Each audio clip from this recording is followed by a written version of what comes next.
Corona vaccine free होगी या लगेंगे पैसे? पीएम मोदी ने साफ की तस्वीर। कोरोना वायरस महामारी से निपटने के लिए वैक्सीनेशन की प्रक्रिया लगभग शुरू होने वाली है। 16 जनवरी से कोरोना वैक्सीन लगाई जाना शुरू की जाएगी।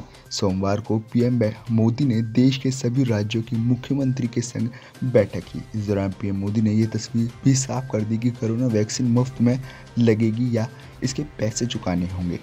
पीएम मोदी ने कहा कि कोरोना वैक्सीनेशन अभियान के पहले चरण में स्वास्थ्य कर्मियों और सफाई कर्मचारियों, पुलिस और केंद्रीय सुरक्षा बल और डिजास्टर मैनेजमेंट फोर्स के कर्मचारियों को टीका लगाया जाएगा। उन्होंने कहा कि देश के सभी राज्यों में ऐसे लोग की संख्या करीब 3 करोड़ है। पीएम मोदी ने बताया कि इन लोगों के वैक्सीनेशन का खर्चा केंद्र सरकार वहन करेगी। पीएम मोदी ने आगे कहा कि दूसरे चरण में 50 वर्ष के ऊपर के सभी लोगों को और 50 साल से कम उम्र के बीमार लोगों को टीका लगाया जाएगा। संक्रमण का खतरा जिन लोगों को सबसे ज्यादा है उन लोगों को दूसरे चरण में टीका लगाया जाएगा।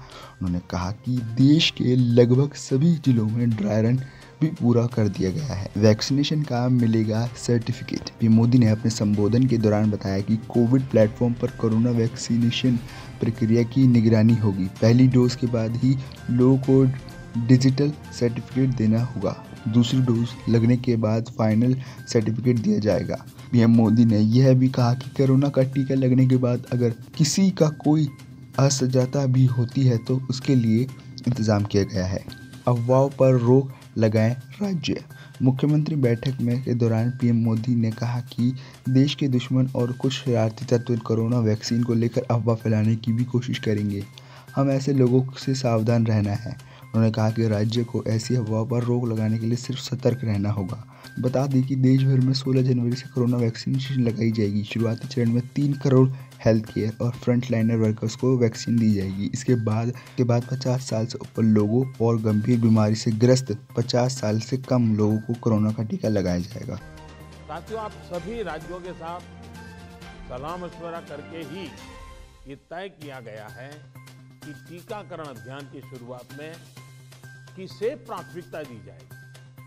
हमारी कोशिश सबसे पहले उन लोगों तक कोरोना वैक्सीन पहुंचाने की है जो देशवासियों की स्वास्थ्य सुरक्षा में जुटे हुए हैं, जो हमारे हेल्थ वर्कर्स हैं, सरकारी हो या प्राइवेट, पहले उनको टीका लगाया जाएगा। इसके साथ साथ हमारे जो सफाई कर्मचारी हैं, दूसरे फ्रंटलाइन वर्कर्स हैं, सैन्य बल है, पुलिस और केंद्रीय बल है, होमगार्ड है, डिजास्टर मैनेजमेंट वॉलेंटियर समेत तमाम सिविल डिफेंस के जवान हैं, कंटेनमेंट और सर्वेलेंस से जुड़े रेवेन्यू कर्मचारी हैं, ऐसे साथियों को भी पहले चरणों में टीका लगाया जा रहा है। देश के अलग अलग राज्यों के हेल्थ वर्कर्स, फ्रंटलाइन वर्कर्स की संख्या देखें तो एक करीब 3 करोड़ होती है। ये तय किया गया है कि पहले चरण में इन 3 करोड़ लोगों को वैक्सीन देने के लिए जो खर्च होगा वो राज्य सरकारों को वहन नहीं करना है। भारत सरकार इसको वहन करेगी।